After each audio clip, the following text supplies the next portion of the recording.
Hello बच्चों, हम लोग पिछले वीडियो में बात किए थे 2025 का जो 2024 का सेट है।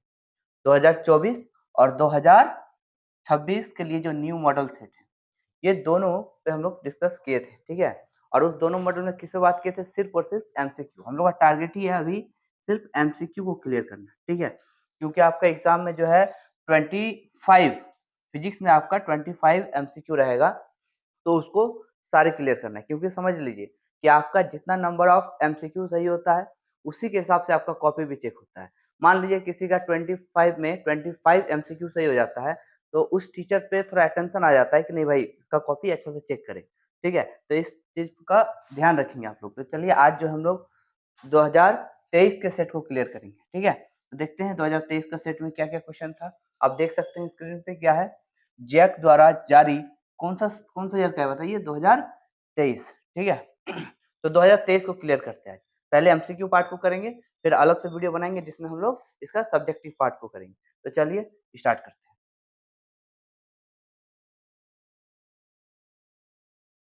इसका पेन सर पतला, पेन पतला कहाँ से? Size pen.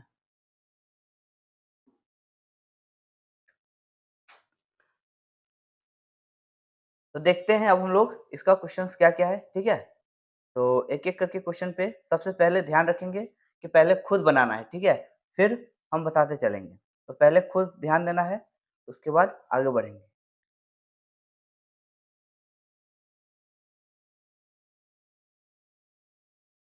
देखिए, यहाँ सबसे पहला क्वेश्चन जो है आपका क्या है? Dimensional formula of epsilon not. ये बहुत ही इंपॉर्टेंट क्वेश्चन है।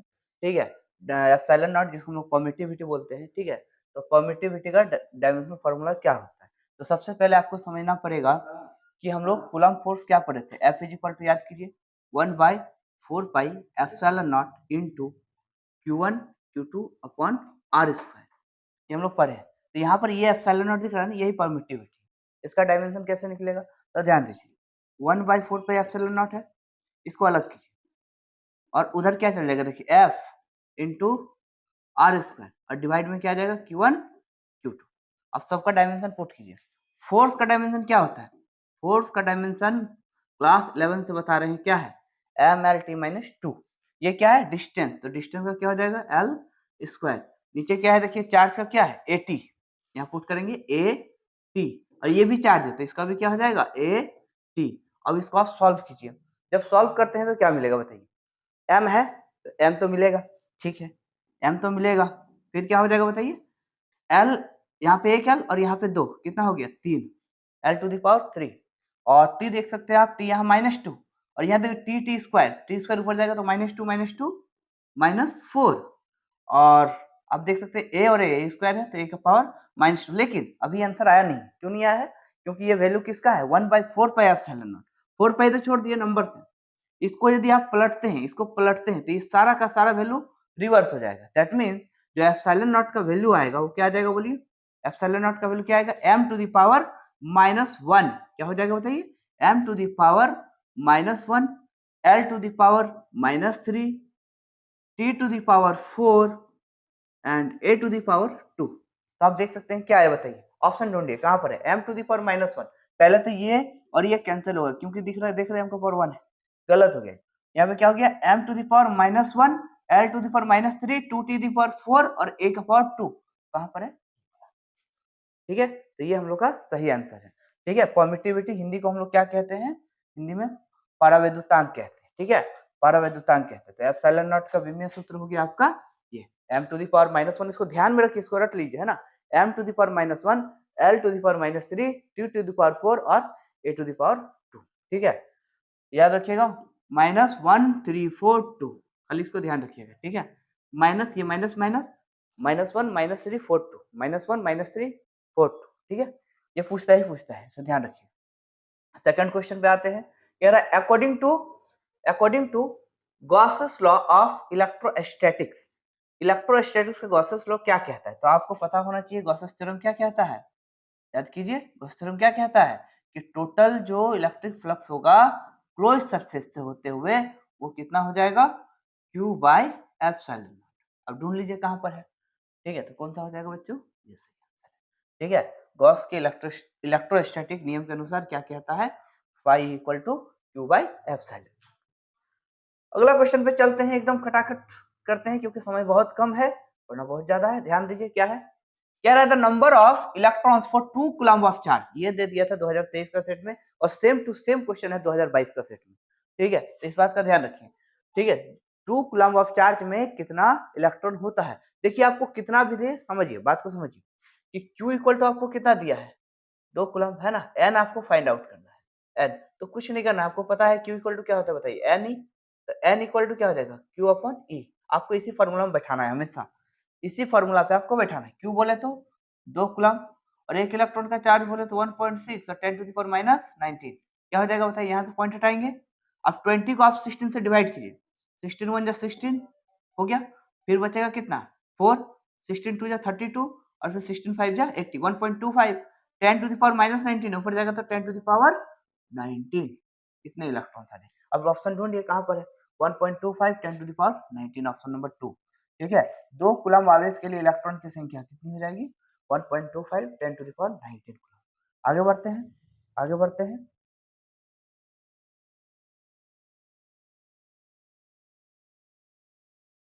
क्या क्या कह रहा है देखिए, if the distance between two plates parallel plate capacitor is half, पूरा दोनों के बीच का डिस्टेंस को क्या करते हैं, हाफ करते हैं, इट्स कैपेसिटी क्या हो जाएगी। ठीक है, जो भी है दो, एक पैरेलल प्लेट कैपेसिटर है, एक प्लेट एक ए होता है एक बी होता है, अभी दोनों के बीच का डिस्टेंस को आधा करते हैं, हाफ करते हैं। अब कैपेसिटी क्या हो जाएगी, देखिए क्या लिखा हुआ है, यदि किसी समांतर पट्टिका संधारित्र की पट्टिकाओं के बीच की दूरी आधी कर दी जाए, आधी कर दी जाए, आधी कर दी जाए तो उसकी धारिता क्या होगी, क्या होगी बताइए, क्या होगी।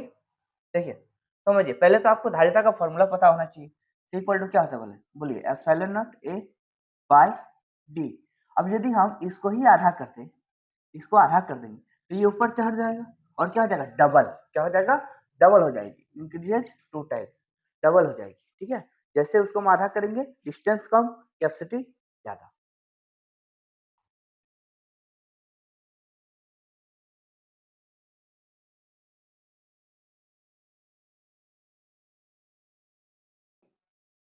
फिर ठीक है, तो क्या हो जाएगी बताइए, दोगुनी बढ़ जाएगी। ठीक है, ध्यान रखिएगा। अगला क्वेश्चन पे चलते हैं बच्चों, क्या कहता है सुनिए, ये क्वेश्चन बहुत ही, ये क्वेश्चन जो है ध्यान से सुनिए, क्या कह रहा है, the electrostatic potential inside a charge spherical shell, बोल रहा है एक चार्ज स्फेरिकल सेल है। स्फेरिकल सेल का मतलब क्या होता है, एक ऐसा मेटल का स्फेयर जिसको पूरी तरह से चार्ज कर दिया गया, तो चार्ज यदि कर दिया गया तो उसके अंदर का वोल्टेज क्या हो जाएगा, विभव क्या हो जाएगा, है ना, बोल रहा है इलेक्ट्रिक पोटेंशियल की बात कर रहा है, किसी आवेशित गोलीय कवच के आंतरिक बिंदु पर विभव क्या होगा, समझिए ध्यान से समझिएगा। ठीक है, इसके अंदर यदि देखते हैं बच्चों, इसके अंदर चार्ज स्फीयर के अंदर, ठीक है, इसके अंदर हम बताए थे कि इलेक्ट्रिक फील्ड का वैल्यू क्या होता है बच्चों, जीरो, इलेक्ट्रिक फील्ड जीरो, और जहां इलेक्ट्रिक फील्ड जीरो होगा तो क्या आपको इलेक्ट्रिक फील्ड और वोल्टेज के बीच में रिलेशन पता है, equal to minus d v by d r, ये भी कहीं आ जाएगा, ये जरूर कहीं आएगा, देखिएगा ध्यान रखिएगा, equal to minus d v by d r, जरूर ये कहीं ना कहीं आएगा, तो ध्यान रखिएगा। तो ई इक्वल टू क्या है, minus d v by d r, यदि मेरा समझ के देखिए कहीं इलेक्ट्रिक फील्ड जीरो है, इसका मतलब d v by d r equal to zero, इसका मतलब क्या है कि वोल्टेज का वैल्यू डिस्टेंस के साथ वेरी नहीं कर रहा है, मतलब भी क्या है बताइए, भी कांस्टेंट है। तो इस बात का जरूर ध्यान रखिएगा कि स्फेरिकल सेल के अंदर, चार्ज सेल के अंदर इलेक्ट्रिक फील्ड जीरो होता है और वोल्टेज आपका कांस्टेंट होता है, क्या होता है बताइए, कांस्टेंट, इस बात का ध्यान रखिएगा। ठीक है, ठीक है, तो याद रखिएगा कौन सा होगा, कांस्टेंट। ठीक है, यहाँ से स्थिर। अगला चलते हैं 6 नंबर में, 6 नंबर में क्या है देखिए, 6 नंबर में ध्यान दीजिए, बोल रहा है the electric field and the potential, ठीक है, of an electric dipole very, कह रहा है कि इलेक्ट्रिक फील्ड और इलेक्ट्रिक पोटेंशियल, ठीक है, डिस्टेंस के साथ कैसे वेरी करता है। तो आप देखिए, देखिए इलेक्ट्रिक फील्ड का वैल्यू क्या था, याद कीजिए, के इंटू 2p, एक्सिस पे बात करते हैं, 2p बाई आर क्यूब, और वोल्टेज क्या था, के पी बाई आर स्क्वायर। तो आप देख सकते हैं इलेक्ट्रिक फील्ड क्या है, इनवर्सली प्रोपोर्शनल है किसका, आर क्यूब का, और वोल्टेज क्या है देखिए इनवर्सली प्रोपोर्शनल है किसका आर स्क्वायर किसके कारण डाइपोल के कारण ध्यान रखिएगा डाइपोल के कारण तो देखिए कौन सा ऑप्शन सही है आर क्यूब और r square that means option number 4 एक बार हिंदी में पढ़ देते हैं किसी विद्युत द्विध्रुव के विद्युत क्षेत्र एवं विभव दूरी r के साथ किस प्रकार परिवर्तित होती है मतलब विद्युतीय द्विध्रुव के कारण आपका विद्युतीय क्षेत्र बोले तो E और विद्युतीय विभव बोले तो V r के साथ किस तरह से वेरी करता है तो किस तरह से वेरी करता है 1/r³ एंड 1/r²। ठीक है करेक्ट आंसर हो गया कौन सा ऑप्शन हो गया ठीक है आगे बढ़ते हैं देखिए ऐसा कोई साल नहीं जब जहां से किरचॉफ लॉ से सवाल आया नहीं किरचॉफ लॉ से सवाल देता ही देता है इसलिए ध्यान से सुनिए वो रहा है किरचॉफ लूप रूल कौन सा rule loop rule is a direct consequences of law of conservation of देखिए लूप रूल कह रहा है ना लूप रूल क्या कह रहा है लूप तो आप समझिए किरचॉफ का कितना लॉ था दो लॉ था अब आपको जो है ना चैप्टर्स के अंदर से भी बताते जा रहे हैं हम क्यों क्योंकि मान लीजिए ये ना देखे दूसरा दे दिया तो भी आपको क्या हो जाए क्वेश्चन बन जाए फर्स्ट क्या था बच्चों किरचॉफ जंक्शन रूल क्या था क्या था जंक्शन रूल जिसको हम लोग पॉइंट रूल भी बोलते हैं तो ये जो है ना कंजर्वेशन ऑफ चार्ज पर है कंजर्वेशन ऑफ चार्ज कहता है कि टोटल करंट जंक्शन पर जो हम लोग सबका सम करेंगे तो कितना मिलेगा zero summation of i equal to zero ध्यान रखिएगा summation of i equal to zero second था लूप रूल क्या होता है सेकंड लो बताइए कि किसी भी क्लोज्ड सर्किट में सारा ईएमएफ और सारा वोल्टेज का सम जो होता है वो क्या होता है जीरो मतलब summation of v equal to zero ये समेशन ऑफ एनर्जी पर बेस्ड है क्योंकि वोल्टेज की बात करता है और वोल्टेज v इक्वल टू डब्ल्यू बाई क्यू एनर्जी होता है ना तो देखिए पहला वाला चार्ज पर है चार्ज के कंजर्वेशन पर बेस्ड है और सेकंड वाला जो है आपका एनर्जी पर बेस्ड है यहाँ पर लूप का बात किया था लूप तो लूप किस पर है बताइए एनर्जी पे तो ऑप्शन नंबर 4 आपका करेक्ट आंसर होगा ठीक है यही बोल रहा है किरचॉफ का पास नियम ठीक है या लूप नियम कहीं दे देता है ठीक है तो उसके संरक्षण किसके संरक्षण पर आधारित है बताइए किसके सीधी परिणति है सीधे ऊर्जा आगे बढ़ते हैं 8 नंबर पे 8 नंबर पे डिस्कस करते हैं ठीक है एक न्यूमेरिकल से आप देख सकते हैं पूरा charge particle has drift velocity 4.2 into 10 to the power minus 4 metre per second बोल रहा है एक कंडक्टर का जो फ्री इलेक्ट्रॉन्स है मतलब चार्ज पार्टिकल्स है उसका ड्रिफ्ट वेलोसिटी कितना दिया है बताइए drift velocity 4.2 into 10 to the power minus 4 metre per second और इसका जो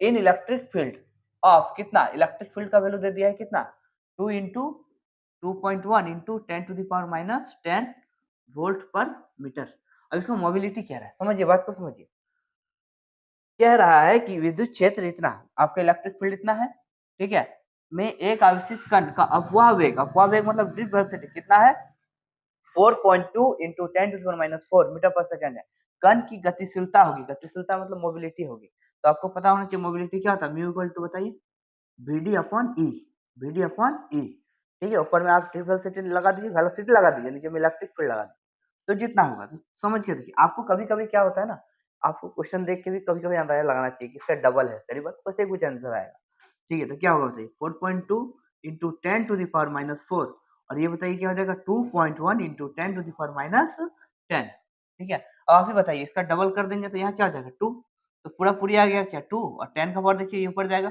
तो प्लस हो जाएगा 10 में से 4 घट जाएगा तो 6 देखिए कहाँ पर है 2 into 10 to the power 6 option number 2 mobility बोल रहा है ठीक है हो गया कंप्लीट आगे बढ़ते हैं अब ये ऑप्शन हो जाएगा ठीक है ध्यान रखिएगा अगला चलते हैं हम लोग 9 नंबर में क्या कह रहा है देखिए but the magnetic force F on a current carrying conductor of length L and external magnetic field B is given by फिर से सुनिए हिंदी भी सुन लीजिए एक बार क्या कहता है किसी बाह्य चुंबक B और L लंबाई के धारावाही चालक पर चुंबकीय बल F को किस प्रकार से व्यक्त किया जाता है मतलब यदि मान लीजिए कि मैग्नेटिक फील्ड आपका B है इधर और यहाँ पर एक कंडक्टर रहेगा L लेंथ का जिससे करंट कितना जाएगी आई कितना जाएगी कितना एंगल पे थीटा तो मैग्नेटिक फोर्स इस पे एक झटका लगता है फोर्स लगता है ठीक है देखिए यहाँ पे इस पे किधर लगेगा इस पे अंदर लगेगा करंट इधर कर देंगे तो बाहर मतलब फोर्स लगेगा इस फोर्स का वैल्यू जो होता है बच्चों वो होता है आई और एल क्रॉस बी ध्यान रखिएगा आई एल क्रॉस बी यदि इसका मैग्नीट्यूड में बात करें तो क्या हो जाएगा बताइए I L B sine theta I L B sine theta. देखिए जो भी ऑप्शन है वही सही है। ठीक है, तो आई एल क्रॉस बी कहाँ पर है? आई एल क्रॉस बी आपका ऑप्शन नंबर थर्ड है। ठीक है, ऑप्शन नंबर थर्ड है। ठीक है, क्या है ऑप्शन नंबर थर्ड? ठीक है, कंडक्टर को रखेंगे ना मैग्नेटिक फील्ड में तो कितना फोर्स लगेगा? I L cross B. ठीक है, आगे बढ़ते हैं। ठीक है, 10 नंबर का क्वेश्चन क्या कह रहा है? इसे क्वेश्चन देता है तो ध्यान रखिएगा इस क्वेश्चन को। ठीक है, सर्कुलर कॉइल से पूरा circular coil of radius 10 centimetre. बड़ा एक सर्कुलर कॉइल है जिसका रेडियस आपका 10 सेंटीमीटर, हैविंग टर्न्स 100। ठीक है, जो जो कहता है उसको लिखते चलिए। सबसे पहले आर दे दिया है 10 सेंटीमीटर, लेकिन 10 सेंटीमीटर आपका ऐसा यूनिट नहीं है, तो इसको मीटर में चेंज करने के लिए आपको 10 टू द पावर -2 100 से डिवाइड करना पड़ता है मीटर में चेंज। ठीक है, 100 टन्स है, that means n equal to आपका 100 हो गया। उसके बाद क्या कह रहा है? Carry current 3.2। करंट कितना है बताइए? 3.2 है, एम्पियर है। तो कह रहा है मैग्नेटिक फील्ड कितना होगा बताइए? तो मैग्नेटिक फील्ड आपका सेंटर में पता होना चाहिए, क्या होता है बताइए? Mu naught n I by 2 r. अब बैठाइए सबका वैल्यू। म्यू नॉट बोले तो कितना? 10 to the power -7 into 4 pi. N का वैल्यू कितना होता है? 100। एन का वैल्यू 100, आई का वैल्यू 3.2 और आर का वैल्यू बताइए? आर का वैल्यू कितना है? 10 इंटू 10 टू द पावर -2। अब इसको सॉल्व कीजिए, आंसर आ जाएगा। 2 2 जा 4। ठीक है, और 3.2 को 2 से कर दिए तो कितना हो जाएगा बोलिए? 6.4। और क्या है? पाई, पाई है ना, तो पाई का वैल्यू 3.14। 10 टू द पावर आपको बोलना है, कितना होगा बताइए? देखिए यहाँ -7 है, बहुत बढ़िया। यहाँ देखिए 10 का पावर 2 है, +2, और यहाँ पे देखिए -2 ऊपर जाएगा तो प्लस, और ये 10 भी है तो -1 हो जाएगा। अब सॉल्व कर लीजिए इसको। देखिए -7 एक -8, -8 में +4 कर देंगे तो -8 और +4 कितना हो जाएगा? -4। तो कितना हो गया देखिए? पहले इसको इसको इंटू कीजिए। 6.4 और 3, देखिए 314 और 64 कितना हो जाएगा? 4 4 16, 4 और 1 5, 4 तिया 12। फिर काटेंगे यहाँ से तो 6 4 24, 6 2 8, 6 तिया 18। सॉल्व कीजिए यहाँ पे। 6 9 8 2 10, 8 1 9 1 10। ठीक है, और 1 और 1 2। देखिए जो है वही सही होगा। यहाँ पे आप राउंड ऑफ कीजिएगा तो 2.01 बोल सकते हैं। तो कितना आ गया? 3 बार पॉइंट लगा देंगे, क्यों? क्योंकि इसका 1 और इसका 2, तो 1 2 3 यहाँ पॉइंट लगेगा तो आंसर क्या आया? अभी देखिए, अभी जो आपका आंसर आया 20 पॉइंट, बोलिए क्या आया? 20.09 into 6 into 10 to the power, 10 to the power क्या है? -4। यदि एक हम और इधर शिफ्ट करते हैं, यहाँ इधर शिफ्ट करते हैं तो यहाँ +1 लगेगा, +1, तो -4 और +1 क्या हो जाएगा? -3। तो आंसर आपका क्या हो गया? फाइनल आंसर आपका आया क्या? 2.01 इंटू 10 टू द पावर -3। एक बार धीमे भी देख लेते हैं क्या है। देखिए बोला 100 फेरो वाली, मैंने एन दे दिया आपका 100, 10 सेंटीमीटर, इसको मीटर में चेंज कर लीजिएगा। त्रिज्या की वृत्तीय कुंडली, ठीक है, तो 3.2 एम्पीयर की धारा प्रवाहित हो रही है, मतलब आई का वैल्यू दे दिया 3.2, तो कुंडली के केंद्र पर। तो फॉर्मूला आपको हम बता दिए, आंसर कौन सा हो जाएगा आपका? Option number 1। ठीक है, ठीक है, फॉर्मूला क्या है ये भी याद रखिएगा। फॉर्मूला भी याद रखिएगा, क्या होता है फॉर्मूला बताइए? Mu naught n I upon 2 r. ठीक है, आर मतलब रेडियस, और म्यू नॉट का वैल्यू क्या होता है बताइए? म्यू नॉट का value 10 to the power -7 into 4 pi. बस अब पुट कर दिए। हाँ, तो अब हम 11 नंबर पे देखते हैं। 11 नंबर का क्वेश्चन बोला है which of the following is not correct about magnetic field lines. बोला है कौन सा ऐसा है जो मैग्नेटिक फील्ड लाइंस के लिए करेक्ट नहीं है। ठीक है, इसका हिंदी पढ़ते हैं। हिंदी पढ़ते हैं, हिंदी क्या कहता है? निम्न में से कौन सा चुंबकीय क्षेत्र रेखाओं के बारे में सही नहीं है? ठीक है, तो सबसे पहला क्या कह रहा है? पहला क्या कह रहा है देखिए, बोल रहा है the tangent to the magnetic field lines given at point represents the direction of magnetic field at that point। कह रहा है कि यदि हम टेंजेंट ड्रॉ करेंगे किसी लाइंस के किसी पॉइंट पे, मान लीजिए लाइंस है, यहाँ पे हम टेंजेंट ड्रॉ कर देते हैं, तो ये टेंजेंट किसके बारे में बताता है बताइए? मैग्नेटिक फील्ड के बारे में। बिल्कुल सही है, पहला तो सही है। पूरा नॉट कौन सा नहीं है? सेकंड वाला क्या कह रहा है बताइए? The larger number of magnetic field lines crossing per unit area the stronger magnitude of the magnetic field भी। बोला पर यूनिट एरिया से जितने नंबर ऑफ ज्यादा लाइंस जाएगी उतना ज्यादा मैग्नेटिक फील्ड होगा। सही बात है, मैग्नेटिक फील्ड का लाइंस का डेंसिटी ही डिसाइड करता है कि मैग्नेटिक फील्ड का स्ट्रेंथ क्या है। यदि ज्यादा लाइंस जा रही है इसका मतलब मैग्नेटिक फील्ड का वैल्यू ज्यादा है, कम लाइंस जा रही है मतलब मैग्नेटिक फील्ड कम है। आगे बढ़ते हैं, आगे देखते हैं। ठीक है, क्या कह रहा है? मैग्नेटिक फील्ड लाइंस में intersect at each other in certain condition. ये बिल्कुल ही गलत है। कभी भी दो इलेक्ट्रिक फील्ड लाइंस या दो मैग्नेटिक फील्ड लाइंस कभी एक दूसरे को क्रॉस नहीं करेगा, कभी भी क्रॉस नहीं करेगा। तो यही आपका गलत है यहाँ पे। ठीक है, ध्यान रखिएगा। खत्म हो गया। कौन सा है? हिंदी वाला भी पढ़ देते हैं। कौन सा है? ये देखिए क्या बोल रहा है 4 नंबर में, चुंबकीय क्षेत्र रेखाएं निश्चित स्थितियों में एक दूसरे को काट सकती है, जो बिल्कुल ही क्या है? लाइन से माने यही वाला गलत है। ठीक है, कभी भी नहीं क्रॉस करता है, कभी क्रॉस करेगा ही नहीं। ठीक है, आगे बढ़ते हैं 12 नंबर पे। ठीक है, क्या कह रहा है? The magnetic field lines force inside a bar magnet. हम ये पिछला वाला जो आपका सेट है उसमें भी हम इसको डिस्कस किए हैं कि मैग्नेटिक फील्ड लाइंस क्या होता है बताइए। इधर नॉर्थ है इधर साउथ है, बाहर में नॉर्थ से साउथ, लेकिन अंदर में साउथ से अंदर, साउथ से नॉर्थ हो जाता है। तो अब देखिए क्या हो जाएगा, बोलिए जल्दी से बोलिए कौन सा होगा? Magnetic field lines inside a bar magnet, तो S pole to N pole. देख लीजिए क्या, are from S pole to N pole of the magnet, बिल्कुल सही जवाब है। ठीक है, क्या कह रहा है देख लीजिए एक बार। पूरा एक छड़ चुंबक के अंदर बल की चुंबकीय क्षेत्र रेखाएं क्या होती है? तो किधर होती है बताइए? अंदर बात कर रहा है, तो चुंबक से एस ध्रुव से एन ध्रुव तक होता है। ठीक है, अगला क्या है देखिए, द व्हाट। ये देखिए ये जो है ना आपका अर्थ मैग्नेटिज्म, तो इस टाइप का क्वेश्चन है वो करके ही जाइएगा। ठीक है, क्योंकि हो सकता है कि एक क्वेश्चन दे ही रहा है इससे। ठीक है, वो दे सकता है। देखिए क्या कह रहा है, the vertical component of earth magnetic field बोल रहा है। अर्थ मैग्नेटिक फील्ड का जो वर्टिकल कंपोनेंट है एट अ प्लेस, किसी जगह पर, root three times of horizontal component. Horizontal component का रूट थ्री टाइम्स है। मतलब कह रहा है कि जो आपका वर्टिकल कंपोनेंट है वो हॉरिजॉन्टल कंपोनेंट का रूट थ्री टाइम्स है। तो बोला बहुत बढ़िया। ठीक है, the value of angle of deep, deep का वैल्यू आपको बताना है कि वहां पर डीप क्या होगा। तो समझिए यहाँ पर, देखिए देखिए देखिए देखिए, एक डीप का जो आपका फॉर्मूला है टेन डेल्टा, वो होता है ऊपर में वर्टिकल कंपोनेंट और नीचे में हॉरिजॉन्टल कंपोनेंट। एकदम ध्यान रखिएगा, ऊपर में वर्टिकल और नीचे में हॉरिजॉन्टल। अब आप ही देखिए वर्टिकल का वैल्यू क्या है?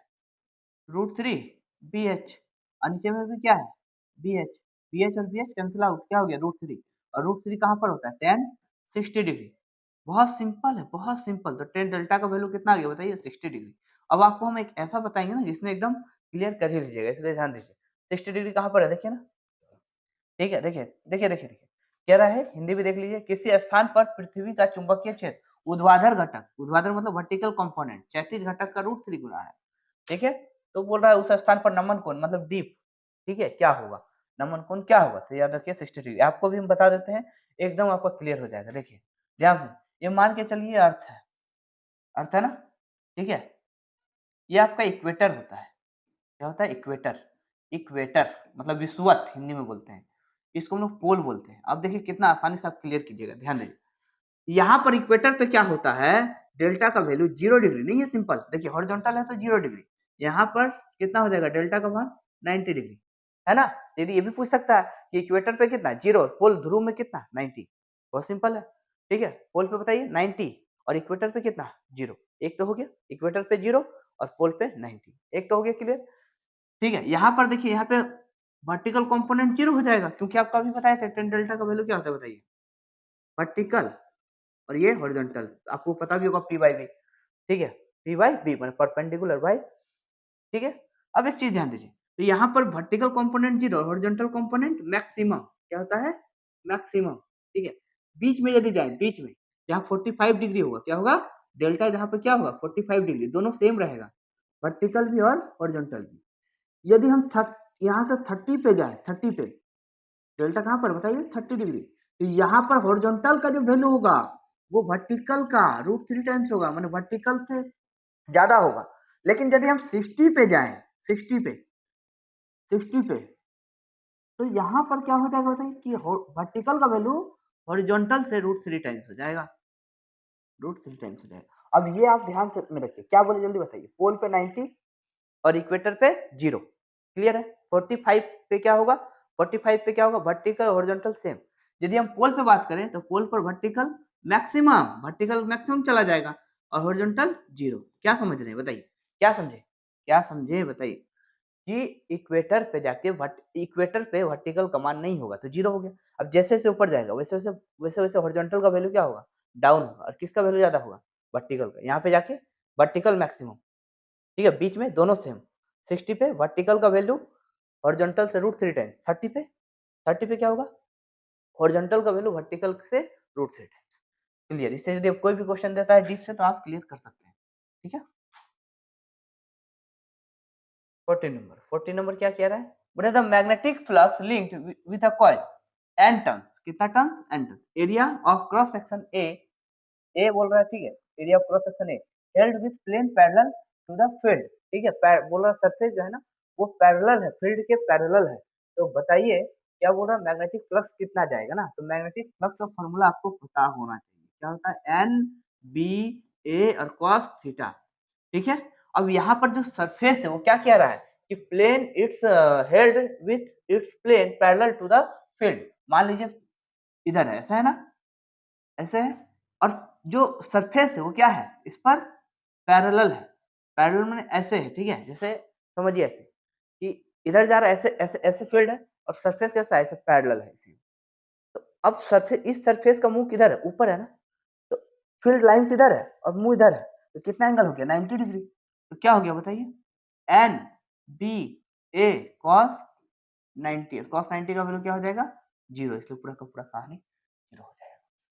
यदि बोलता क्या सरफेस परपेंडिकुलर है तो क्या होता है, एन यहाँ पे बैठा देते हैं हम कितना, 0 डिग्री, क्योंकि बी और ए दोनों का डायरेक्शन सेम हो जाता तो वहां पर एन भी आ जाता, लेकिन यहाँ पर क्या हो जाएगा बताइए, 0। ठीक है, बोले क्षेत्र बी के समांतर इसके तल के साथ रखे हुए अनुप्रस्थ परिक्षेत्र ए के एन फेरों की कुंडली से साथ जुड़ा है, चुंबकीय फ्लक्स क्या होगा। यहाँ पर जहां आपको समांतर बोल दिया, सरफेस क्या है, समांतर है, तो फिर क्या, ठीक है, 0 हो जाएगा। ठीक है, आगे बढ़ते हैं।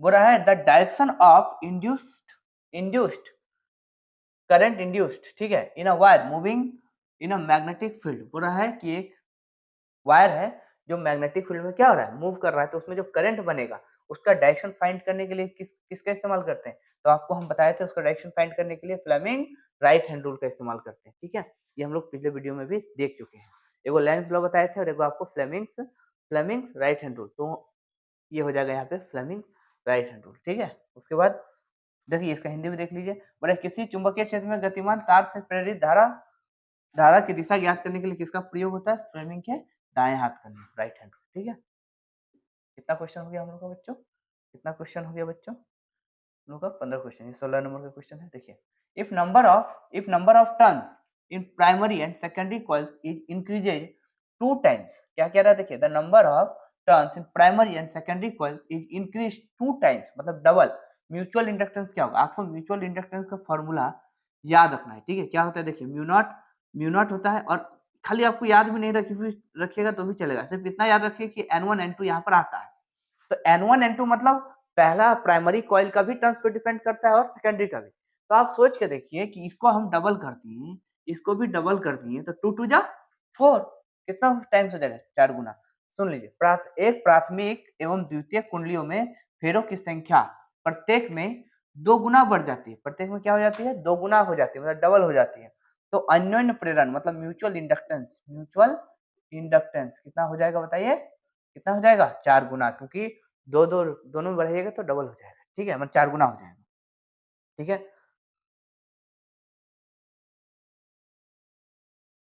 ठीक है, अब 17 नंबर का क्वेश्चन देखते हैं हम लोग, क्या है 17 नंबर का, बोल रहा है a resistor, a 100 ohm resistor is connected to 220 volt, ठीक है, एंड 50 हर्ट्ज एसी सप्लाई से जोड़ा है। ठीक है, ठीक है, the RMS value of current, एक बात बताइए इन द सर्किट, एक बात बताइए, यहाँ पर कौन सा सर्किट है, ओनली आर सर्किट है, सिर्फ रेजिस्टेंस लगा हुआ है, और कितना वोल्ट का सप्लाई दे रहे हैं इसको हम, 220 वोल्ट का सप्लाई, कितना रेजिस्टेंस पे, 100।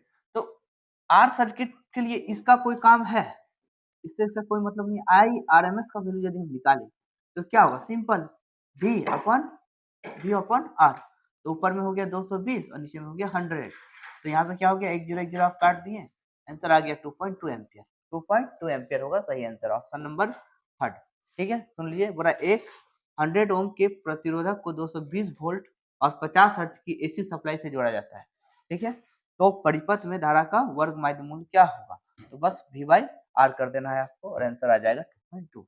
अब अगला क्वेश्चन पे चलते हैं, अगले क्वेश्चन पे देखिए 18 नंबर क्या है, बोला इन एलसीआर सर्किट, LCR, जिसमें इंडक्टर हो, कैपेसिटर हो और रेजिस्टेंस तो तीनों हो। बोला the phase angle between the supply voltage and current, V और I के बीच का जो फेज डिफरेंस होता है फाई, उसका वैल्यू क्या होगा। तो आपको ध्यान रखना है कि देखिए क्या बताए थे आपको, क्या बताए थे, फेज डिफरेंस का जो फॉर्मूला होता है tan फाई, तो tan फाई का जो फॉर्मूला होता है वो क्या होता है, देखिए XL minus XC upon resistance R, ठीक है, XL minus XC by R, XL minus XC by R ये आता है, ठीक है। अब देखिए कौन सा है, ये सही है, ठीक है, XL minus XC by R। आपको एकदम ध्यान रखिएगा, फर्स्ट में क्या पढ़े थे हम लोग, R सर्किट, तो R सर्किट के लिए फाई का वैल्यू 0 डिग्री, ये प्रीवियस सेट में भी आया था। L सर्किट के लिए फाई का वैल्यू 90 डिग्री, ठीक है, C के लिए भी कितना 90 डिग्री, ठीक है, C के लिए भी 90 डिग्री। और यदि दो गो आ जाए क्या क्या, LR और LC, यदि LR आ जाता है, L और R, तो क्या हो जाएगा बोलिए, LR में tan phi equal to XL upon R, यदि CR रहता है तो क्या हो जाएगा, tan phi equal to XC upon R, कहता है XC अपॉन R, और ठीक है LR रहता है तो क्या होता है tan phi equal to XC upon R। और यदि CR रहता है, CR तो हो गया, मान लीजिए सब रहेगा, ठीक है, LC एगो LC आ गया ना, LC में फाई का वैल्यू 90 डिग्री कितना हो जाएगा, क्योंकि यहाँ पे R है नहीं। उसके बाद लास्ट नंबर जो होता है वो क्या होता है, LCR। आप खाली इस फॉर्मूला को ध्यान में रखेंगे ना, सारा बना सकते हो। कैसे बताएं, बताइए कैसे, जैसे हमको बोल दिया R सर्किट, तो R है, R सर्किट है, तो सोचिए ये दोनों नहीं है ना, तो जीरो हो गया, तो जीरो हो गया तो 0 डिग्री, है ना, सिंपल। हमको बोल देगा क्या, L सर्किट है सिर्फ, मतलब क्या नहीं है, R नहीं है, तो ये जीरो कर देंगे तो इन्फिनिटी हो जाएगा। इन्फिनिटी का होता है 90 डिग्री। सी बोलेगा तो उसमें भी आर है नहीं, तो यहाँ जीरो तो इन्फिनिटी हो जाएगा, ठीक है। सी आर बोलेगा, क्या बोलेगा, सी आर, तो सी आर रहेगा तो सी और आर रखेंगे, इसको हटा देंगे तो एक्सी बाई आर, देख लीजिए 10/XC/R। यदि आप लोग नहीं एल आर होगा तो एक्सएल बाई आर, अब लोग नहीं एल सी आर, तीनों, तो तीनों के लिए तो ये हो गया, तो इंपॉर्टेंट है, कंप्लीट हो गया। फिर क्या हो जाएगा बताइए, यहाँ पे देखिए क्या लिखा हुआ, इन एलसीआर परिपथ में सप्लाई वोल्टेज और धारा के का मध्य क्या होगा, कला कोण क्या होगा, कला कोण मतलब वही फेज एंगल क्या होगा, ठीक है। 19 में which of the following electromagnetic waves has greatest frequency, ये भी पिछला सेट में आपको हम बता चुके हैं, डिस्कस कर चुके हैं हम लोग। क्या कितना कितना बताए थे इलेक्ट्रोमैग्नेटिक वेव्स, बताइए 7 को होता है। पहला क्या होता है जल्दी बताइए, रेडियो वेव्स, फिर क्या होता है बताइए, माइक्रोवेव्स, फिर क्या होता है, इंफ्रारेड, फिर क्या होता है, इंफ्रारेड के बाद क्या आता है बताइए, इंफ्रारेड के बाद विजिबल रे, विजिबल के बाद क्या आ जाएगा बच्चों, विजिबल के बाद क्या आ जाएगा, विजिबल का यूवी रेज मतलब अल्ट्रा वायलेट रे, अल्ट्रा वायलेट रे, ठीक है। और 6 नंबर में क्या आ जाएगा बोलिए, एक्स रे, और 7 में आ जाएगा गामा रे। अब यहाँ पर देखिए, यहाँ पर यदि देखा जाए तो सबसे ज्यादा वेवलेंथ कहा जाए तो रेडियो वेव्स, देखिए नीचे से ऊपर वेवलेंथ सबसे ज्यादा किसका है, रेडियो वेव, ठीक है, वेवलेंथ ज्यादा, तो यदि सबसे ज्यादा वेवलेंथ बोलेगा तो रेडियो वेव। इसका मतलब फ्रीक्वेंसी उल्टा चलेगा, तो फ्रीक्वेंसी किसका जाता है, गामा रे का, ठीक है। तो अब देख लीजिए कौन सा होगा, सबसे ज्यादा क्या पूछा है हमको, फ्रीक्वेंसी, क्या हो जाएगा, गामा रे, ठीक है। निम्न में से किस विद्युत चुंबक की तरंग की आवृत्ति महत्तम होती है, मतलब मैक्सिमम होती है, तो ऑप्शन हो जाएगा गामा रे। वेवलेंथ बोलता है तो रेडियो वेव्स, ठीक है। वो रहा है dash dash dash is used for photography in fog, fog के समय जब धुंध होता है तो उस समय किसका फोटोग्राफी में इस्तेमाल होता है, तो आपको बताए थे इंफ्रारेड, बोले तो अवरक्त किरणें, ठीक है। फिर आते हैं हम लोग 21 में, बोला है a virtual image larger than object is formed, कह रहा है कि एक वर्चुअल इमेज बनाएगा और लार्जर देन ऑब्जेक्ट, ऑब्जेक्ट जो है उससे लार्ज बनाएगा, बड़ा बनाएगा, तो किसमें ये पॉसिबल है। तो यदि हम देखते हैं, पहला लिखा है कॉन्वेक्स मिरर, कॉन्वेक्स मिरर बोले तो ऐसा, ये कभी भी इमेज इमेज देखिए ध्यान दीजिए, यही ना होता है, गया तो इधर चला जाएगा, इधर आया तो इधर आया, ये कभी भी इमेज बड़ा बना सकता है क्या, आप ही सोचिए, कभी नहीं, हमेशा छोटा बनाएगा, तो ये पॉसिबल नहीं है। Concave mirror, concave mirror, concave mirror क्या होता है, ये दोनों बनाता है, देखिए ये दोनों बनाता है। याद कीजिए कि जब हम इसका ऑप्टिकल इसका पोल और इसका फोकस के बीच में रखे थे तो इसका इमेज कैसा बना था, ठीक है, यहाँ से जाएगा तो फोकस से, तो इमेज किधर बनता है, याद कीजिए, बड़ा बनता है और सीधा बनता है और वर्चुअल बनता है, तो ये कहाँ पॉसिबल है, सिर्फ और सिर्फ कॉनकेव बोले तो अवतल में पॉसिबल, अवतल दर्पण, ठीक है। यहाँ पे देखिए प्लेन मिरर का तो मैग्निफिकेशन क्या होता है 1, मतलब जिस साइज का ऑब्जेक्ट रहेगा उसी साइज का इमेज बनाएगा, जितना डिस्टेंस पे ऑब्जेक्ट रहेगा उतना ही इमेज। तो यहाँ पे ऐसा तो नहीं, सेम ये तो सेम बनाता है। तो बड़ा कौन बना रहा है? तो बड़ा काम किसका है? सिर्फ और सिर्फ कौन, ये बड़ा छोटा दोनों ही बनाता है, ध्यान रखिएगा। ठीक है, कौन सा हो जाएगा? देखिए, वस्तु से बड़ा और आभासी प्रतिबिंब बनता है किससे? ठीक है, अब तब आगे बढ़ते हैं। बोल रहा था image formed by simple microscope. Simple microscope जो इमेज बनाता है वो कैसा बनाता है? अब सोचिए, सिंपल माइक्रोस्कोप में क्या था? सिंपल माइक्रोस्कोप में एक कॉन्वेक्स लेंस होता है, सिंपल। ठीक है, मान लीजिए इसका फोकस जो है यहाँ पर है, इधर भी एक फोकस माना जाता है ना। तो हम क्या किए थे? ऑब्जेक्ट को लेंस का ऑप्टिकल सेंटर और फोकस के बीच में रखे थे, ताकि इसका इमेज कहाँ बना था, याद है? यदि कोई इधर यहाँ से गया तो इसके फोकस से चला जाएगा, और सीधा आया तो ऐसे पार हो जाएगा। तो याद कीजिए, इधर तो इमेज नहीं बन सकता है, तो इसका इमेज किधर बन सकता है बाबू? हमेशा पीछे। तो क्या बनता है? वर्चुअल। सबसे पहले तो वर्चुअल बनता है, बड़ा बनाता है। वर्चुअल एंड मतलब इमेजनरी एंड इरेक्ट। कहाँ पर है? देखिए, इमेजनरी एंड इरेक्ट मतलब आभासी एवं सीधा, काल्पनिक एवं सीधा। देखिए, एक सरल सूक्ष्मदर्शी में बना हुआ प्रतिबिंब कैसा होता है? तो काल्पनिक एवं सीधा। ठीक है, बोला विथ इंक्रीजिंग इन वेवलेंथ, यदि वेवलेंथ को बढ़ाएं, the value of refractive index क्या हो जाएगा? तो हाँ, म्यू इक्वल टू हम लोग क्या पढ़े हैं? ऊपर में लैम्डा नॉट और नीचे में लैम्डा एम, ये पढ़े हम। ठीक है, मतलब वैक्यूम में लाइट का वेवलेंथ, रिफ्रैक्टिव इंडेक्स हम लोग क्या पढ़े? म्यू इक्वल टू लाइट का वेवलेंथ कहाँ पर? वैक्यूम में। और लाइट का वेवलेंथ कहाँ पर? कहाँ पर बताइए? कहाँ पर? मीडियम में। उसको कहते हैं। अब कह रहा है कि यदि हम वेवलेंथ को बढ़ाएंगे, इसको बढ़ाएंगे, तो ऑब्वियस सी बात है, ये क्या होगा? घटेगा। देखिए लिखा हुआ है with increasing in wavelength the value of refractive index क्या होगा बताइए? डिक्रीजिंग। ठीक है, मतलब तरंगदैर्घ्य की वृद्धि के साथ यदि आप तरंगदैर्घ्य में वृद्धि करते हैं तो अपवर्तनांक के मान में क्या होती है? ऑब्वियस सी बात है कि घटता है।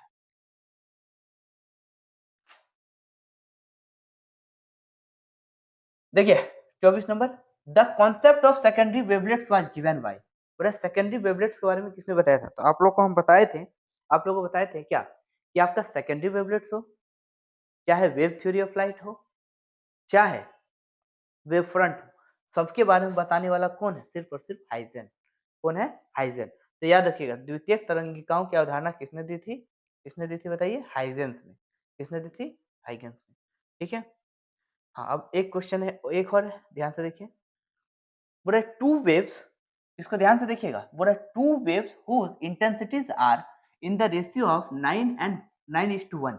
मतलब दो वेव है जिसका इंटेंसिटी कितना कितना है बताइए? 9 है और एक का 1 है। द प्रोड्यूस इंटरफेरेंस, अब ये दोनों जाके क्या किया? इंटरफेयर किया। ठीक है, द रेशियो ऑफ मैक्सिमम और मिनिमम इंटेंसिटी क्या होगा? देखिए, तो आपको ध्यान रखना है, एकदम सिंपल सी बात है। हमको आई मैक्सिमम और नीचे में आई मिनिमम का रेशियो बताना है। तो आई मैक्सिमम का क्या होता है बताइए? Root under I one plus root under, क्या है? आई मैक्सिमम और आई मिनिमम। तो फॉर्मूला क्या होता है बताइए? Under root I one plus under root I two का होल स्क्वायर। नीचे में बताइए माइनस हो जाएगा, ऊपर प्लस और नीचे में माइनस। इस बात का ध्यान रखिएगा। ठीक है, ये होता है। अब बताइए कि एक 9 है और एक 9 है, जैसे ही यहाँ 9 बैठेंगे क्या आएगा बताइए? 3। क्या आएगा? 3। और यहाँ जैसे 1 बैठेंगे तो 1 माने 3 प्लस 1 का होल स्क्वायर। नीचे बोलिए, यहाँ पे बैठाएंगे 9 का क्या? 3, और यहाँ बैठाएंगे 1 का 1, तो क्या हो जाएगा? बोले तो 3 और 1 4, कितना हो जाएगा? 16, और 2 का यहाँ पे देखिए 3 में 2 घटाए 2, 2 का स्क्वायर क्या हो जाएगा? 4। तो 4:1 हो जाएगा आपका आंसर। है क्या? देखिए 4:1 आंसर। एक बार चेक कर लिए, क्रॉस चेक कर लिए। क्या बोल रहा है? Two waves whose intensities are in the ratio 9:1। पूरा दो वो है इंटेंसिटी 9:1, तो 9 बैठाएंगे तो यहाँ 3 और एक 4 का स्क्वायर 16 हो जाएगा, और यहाँ 3 में घटाए 2, तो 2 का स्क्वायर 4, तो 16 ऊपर नीचे में 4, 4:1। तो इंटेंसिटी दिया रहेगा तो बहुत सिंपल है, आपको 9:1 वाला तो बहुत सिंपल है। ठीक है, रूट आई वन और रूट आई टू, ऊपर में प्लस कर देना है होल स्क्वायर, प्लस का होल स्क्वायर, नीचे में माइनस का होल। सिंपल है। कभी कभी क्या करता है ना, इसको नहीं देख के एम्पलीट्यूड दे देता है, तो ये भी ध्यान रखिएगा। इससे भी आपको हम बता देते हैं, आई मैक्सिमम और आई मिनिमम बोल देगा। दो वेव है, ठीक है, और दोनों वेव का जो है ना क्या दिया है? एम्पलीट्यूड दिया है। तो सिंपल यहाँ पे देखिए, के ए वन का स्क्वायर, इंटेंसिटी क्या था? के ए वन का स्क्वायर, ये के बाहर हो जाएगा, सबसे के बाहर हो जाएगा, कट जाएगा। मतलब सिंपल क्या होगा पता है? आप ऊपर में ए वन प्लस ए टू का होल स्क्वायर, और नीचे में क्या हो जाएगा A1 माइनस A2 का होल स्क्वायर, मतलब ऊपर में एम्पलीट्यूड को ऐड कर दीजिए और नीचे में, क्योंकि यहाँ पे A1 पुट होगा स्क्वायर तो बाहर निकल जाएगा ना रूट से, तो ये होता है। कभी कभी ये भी दे देता है, इसलिए इस बात का ध्यान रखिए। एम्पलीट्यूड दे दिया तो प्लस कर देंगे, और इंटेंसिटी में तो कोई झंझट ही नहीं है, राइट। ठीक है, हिंदी भी पढ़ देते हैं आपको। बोला दो तरंगे जिनकी तीव्रताओं का अनुपात कितना है 9:1, व्यतिकरण उत्पन्न करती है, इंटरफेरेंस करती है। अधिकतम तथा न्यूनतम तीव्रता का अनुपात होगा, कितना हो जाएगा 9 का हो जाएगा, सिंपल याद रखिए, √9 का क्या होगा 3, वैसे क्या हो जाएगा 1 ऊपर, सॉरी 1 क्या हो जाएगा 1, क्या हो जाएगा 1, अब ऊपर में प्लस कीजिए 3 और 1 4 का स्क्वायर 16, और नीचे माइनस कीजिए कितना 3 में 1 2 2 का स्क्वायर 4, आ गया आंसर, बहुत सिंपल। अगला क्वेश्चन, एक लास्ट क्वेश्चन है आपका, सॉरी इसमें कितना क्वेश्चन है आपका, टोटल नंबर ऑफ क्वेश्चन कितना है देखिए आप 35 31 35 क्वेश्चन, ठीक है। तो देखिए ध्यान से देखिए, अगला क्वेश्चन पे हम लोग जाते हैं, ठीक है। अगला क्वेश्चन पे जाते हैं, हाँ देखिए,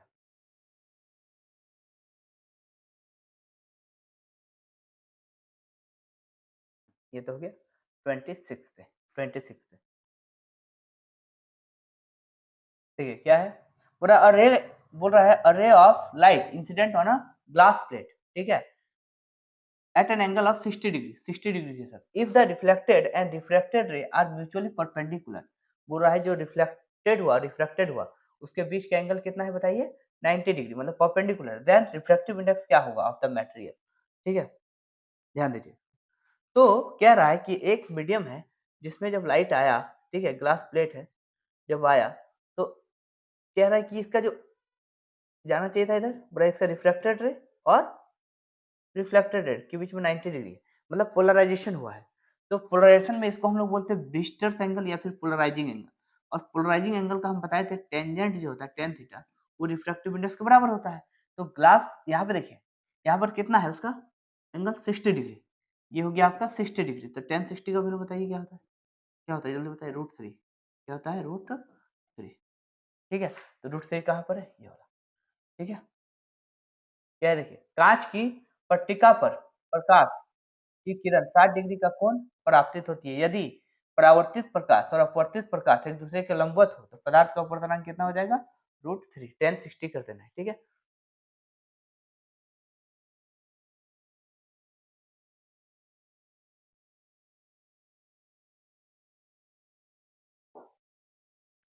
तो इसका आंसर क्या हो जाएगा बताइए, कितना हो जाएगा √3, इसका आंसर क्या हो जाएगा √3, ठीक है, ठीक है। बोल रहा है which of the following metals has minimum work function, बोल रहा है इसमें से किसका वर्क फंक्शन मिनिमम है। वर्क फंक्शन मतलब क्या होता है बच्चों, कि जब किसी मेटल सरफेस पर लाइट आके पड़ती है, ठीक है, तो इलेक्ट्रॉन को निकालने के लिए जितना मिनिमम एनर्जी का जरूरत पड़ता है उसको हम लोग वर्क फंक्शन का नाम देते हैं, ठीक है, मतलब इलेक्ट्रॉन को यहाँ से निकालने के लिए जितना एनर्जी चाहिए उसको वर्क फंक्शन बोलते हैं। वहां फिर देखिए यहाँ पर जो सबसे मिनिमम है वो किसका हो सकता है, कौन आसानी से इलेक्ट्रॉन को निकाल सकता है, आप ही सोचिए, निम्नलिखित में से किस धातु का न्यूनतम कार्यफलन है, किसका हो सकता है, तो ये सोडियम में ही पॉसिबल है, क्योंकि आप देख सकते हैं सबका क्या है ज्यादा है, तो सोडियम हो जाएगा। उसके बाद बढ़ते हैं हम लोग, देखिए क्या है, the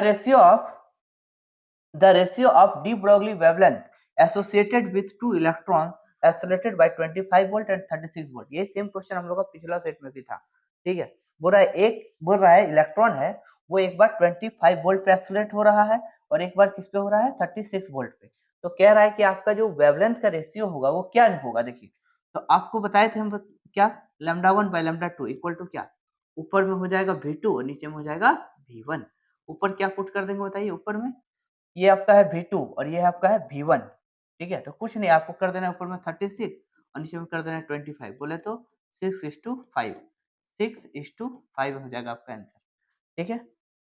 देखिए क्या बोल रहा है, बोल रहा है 25 वोल्ट, देखिए क्या बोल रहा है 25 वोल्ट और 36 वोल्ट द्वारा त्वरित दो इलेक्ट्रॉन से संबंधित डी ब्रोगली तरंगदैर्घ्य का अनुपात क्या हो जाएगा, तो कुछ नहीं ऊपर में क्या बताया आपको, क्या बताया जल्दी बताइए क्या बताया, ऊपर में कर देना आपको V2 और नीचे में कर देना V1, बोले तो यहाँ बैठाएंगे 36 को हो जाएगा 6 और इसको बैठाएंगे 25 तो हो जाएगा 5, 6:5।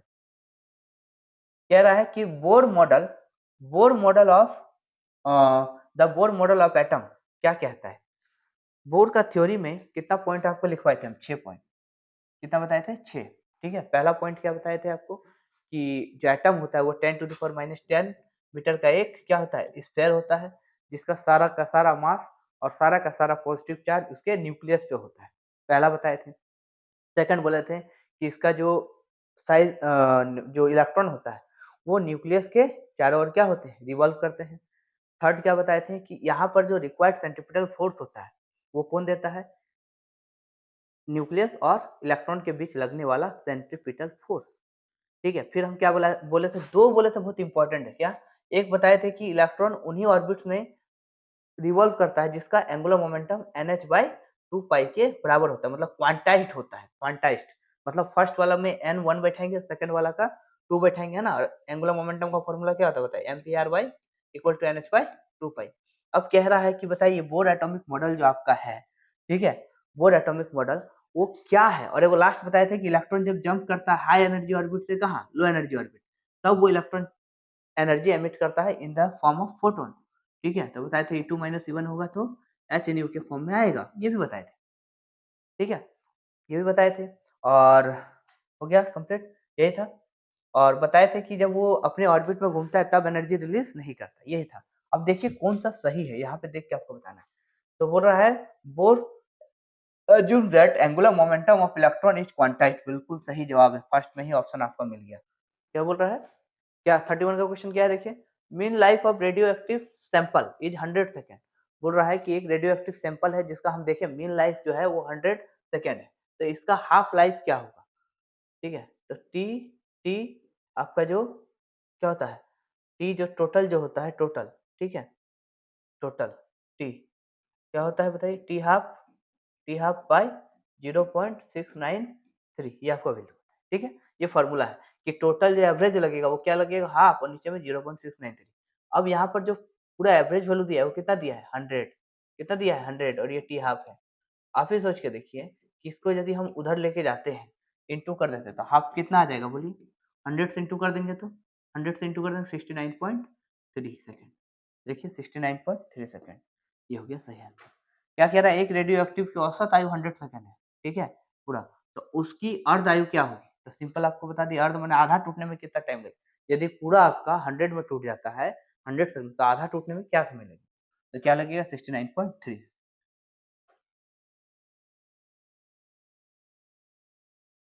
अब देखें यहाँ पे, ठीक है? ये इतना सिंपल क्वेश्चन है, बहुत सिंपल क्वेश्चन है।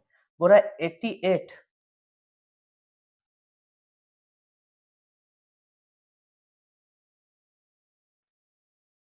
देखिए ये 32 वाला जो क्वेश्चन है बहुत ही सिंपल क्वेश्चन है। क्या कह रहा है देखिए, बोल रहा है 88 रेडियम 226, बोल रहा है 88 है रेडियम और 226 है। ठीक है? अब इसमें बोल रहा है क्या हो सकता है देखिए, ये है मेरा क्या? जेड, तो ये number of proton, number of proton, और यदि आपको न्यूट्रॉन निकालना हो तो इसमें से ये माइनस कर दीजिए। मतलब 226 में 88 क्या कीजिए? माइनस। तो यहाँ 16 में 8 घटा देंगे तो 8 बच जाएगा। एक यहाँ पे 11 में 3 बच जाएगा, 138। अब देख लीजिए कहाँ पर है? ठीक है, 138 कहाँ पर है? दैट मीन्स देखिए 88 प्रोटॉन्स, ठीक है? 138 न्यूट्रॉन, सही है ये। यहाँ देखिए 138 तो ये बिल्कुल ही गलत है। ठीक है, तो ये तो ऐसे ही खत्म हो गया। ये क्या है?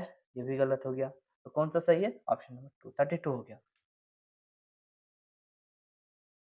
ठीक है, इसमें केगो प्रोटॉन है? जल्दी बताइए कितना प्रोटॉन है इसमें? 188 प्रोटॉन हो गया और 138 न्यूट्रॉन हो गया। बिल्कुल सही जवाब। बोल रहा है जेनेट डायोड फंक्शन, बोल रहा है जेनेट डायोड का फंक्शन क्या है? जेनेट डायोड एक रिवर्स बायस पीएन जंक्शन होता है, रिवर्स पे काम करता है। जिसका काम क्या होता है बताइए? इसका काम होता है कि ये वोल्टेज को स्टेबलाइज़ करता है। तो देखिए क्या है? जेनेट डायोड क्या है? Forward bias? बिल्कुल नहीं। Reverse bias? बिल्कुल सही। ठीक है? तो सिर्फ ये रिवर्स बायस पे काम करता है। अगला क्वेश्चन चलते हैं। जेनेट डायोड क्या है बताइए? अग्र बायस पे नहीं काम करता है, फर्स्ट बायस पे काम करता है। ठीक है? फर्स्ट बायस पे। ठीक है? आगे बढ़ते हैं। 34, पूरा as the increases resistance of a semiconductor, तो क्या होगा यदि हम सेमीकंडक्टर के टेम्परेचर को बढ़ाएंगे तो उसका रेजिस्टेंस क्या होगा? ऑब्वियस सी बात है घटेगा, क्योंकि करंट ज्यादा जाता है। ठीक है, मतलब पहले करंट नहीं जाता है, अब क्या होगा यदि हम टेम्परेचर को क्या करते हैं? बढ़ा दे, तो करंट क्या होता है? जाने लगता है, मतलब रेजिस्टेंस क्या होता है? घट जाता है। ध्यान रखिए, ये इससे एक सवाल रहता ही रहता है, याद रखिएगा जो कंडक्टर्स होते हैं, क्या होते हैं कंडक्टर्स, उसका टेम्परेचर बढ़ाओ, कंडक्टर का टेम्परेचर बढ़ाओ, तो क्या होगा रेजिस्टेंस भी बढ़ जाएगा। कंडक्टर्स होगा तो उसका घटेगा, इस बात का ध्यान रखिएगा। ठीक है, अगला क्वेश्चन पे चलते हैं। ठीक है, देखिए बोल रहा है ताप बढ़ने के साथ अर्धचालक का प्रतिरोध क्या होगा? घटता है, क्योंकि आसानी से करंट जाना शुरू हो जाता है। ये 35 क्वेश्चन है, देख लीजिए। बोल रहा है n type semiconductor formed when dopant atom is, ये पिछले वीडियो में भी था, ये क्वेश्चन हम करवाए हैं। क्या उसमें एन पी टाइप था, यहाँ पे क्या आ गया एन टाइप। आपको हम बताए थे कि एक्सट्रिंसिक जो सेमीकंडक्टर है, बताए थे जो सेमीकंडक्टर होते हैं, ठीक है, वो क्या होते हैं सेमीकंडक्टर। ठीक है, जो सेमीकंडक्टर होते हैं वो दो टाइप के होते हैं, एक इंस्ट्रिंसिक और एक एक्सट्रिंसिक। इंस्ट्रिंसिक प्योर होता है, एक्सट्रिंसिक में हम लोग क्या करते हैं एक्स्ट्रा मिलाते हैं, या तो ट्राइवेलेंट या तो पेंटावेलेंट। ट्राइवेलेंट मतलब देखिए जो सेमीकंडक्टर क्या है ग्रुप 14, ठीक है, और यदि आप 13 वाले को मिलाते हैं कम वाले को तो पी टाइप, और ज्यादा वाले को मिलाते हो तो एन टाइप। अब यहाँ पे आप देखिए, यहाँ पे बोल रहे डोपेंट एटम एन टाइप बोल रहा है ना, एन टाइप बोल रहा है। देखिए पी टाइप यदि बोलता है पी टाइप तो क्या मिलाते हैं इसमें ग्रुप 14 खुद है, सेमीकंडक्टर खुद है, सिलिकॉन वगैरह, इसमें हम लोग क्या मिला देंगे ग्रुप 13। लेकिन यदि एन टाइप बोल दिया बाबू एन टाइप, तो इसमें क्या हो जाएगा बोलिए, ग्रुप 14 में क्या मिला देंगे ग्रुप 15। अब ढूंढ लीजिए क्या है, यही वाला है। ठीक है, तो पेंटावेलेंट मिलाते हैं, किसको मिलाते हैं पेंटा माने 5 वाला। क्या लिखा हुआ है देखो, एन प्रकार के अर्धचालक बनते हैं जब आप मिश्रक कितने हो जाते हैं पंच संयोजी। ठीक है, तो ये हम लोग का पार्ट 1 खत्म हो गया। जितना एमसीक्यू था कौन सा 2023 का, 2023 का। तो हम लोग क्या-क्या भी कर चुके हैं बताइए। 2023 हम लोग का क्लियर हो गया। 2026 का जो मॉडल सेट था वो भी हम आपको क्लियर कर दिए। 2025 का जो था वो सॉरी 2024 का जो था वो भी हम क्लियर कर दिए। अब नेक्स्ट वीडियो में आपका 2025 को भी क्लियर करेंगे, और हो सकेंगे तो हो सकता है 2021 से भी खत्म करने का प्रयास करेंगे। और अगला वीडियो में 2022 का आएगा जो बहुत ही इंपॉर्टेंट है, याद रखिए। 2022 में क्या हुआ था, 2022 में आपको 2 टर्म में एग्जाम लिया था, टर्म 1 एंड टर्म 2। टर्म 1 जो था आपका वो सिर्फ और सिर्फ एमसीक्यू था, और कहाँ से कहाँ तक, चैप्टर 1 से लेकर चैप्टर 7 मतलब पार्ट 1, और पार्ट 2 आपका क्या था, पार्ट 2 आपका जो है सब्जेक्टिव था। तो उसमें जो आपको मिलेगा 2022 में, उसमें सिर्फ आपको चैप्टर 1 से लेकर चैप्टर 7 तक मिलेगा। ठीक है, इस बात का ध्यान रखिएगा। तो हम लोग मिलते हैं अगले वीडियो में, ठीक है, नए एमसीक्यूज के साथ। और आशा करते हैं कि आपका जितना भी एमसीक्यू है वो ज़्यादा से ज़्यादा आपके एग्ज़ाम में हिंट कर जाए, और मज़ा आ जाएगा हिंट करेगा तो, ठीक है, करेगा ही। बहुत सारे क्वेश्चन आपका हिंट करेंगे, ठीक है। बस आपको क्या करना है, वीडियो में बने रहना, सारे वीडियोज़ को ज़रूर से ज़रूर देखना है, ठीक है। किसी भी वीडियो को आपको इग्नोर नहीं करना है, क्या पता कहाँ से क्वेश्चन आ जाएगा, ठीक है। इसलिए आपको ज़्यादा तो है नहीं, 2-3 वीडियो बनेगा, आपको खत्म कर देना है। तो मिलते हैं अगले वीडियो में, ठीक है। तब तक के लिए बाय, गुड नाइट और जय हिंद।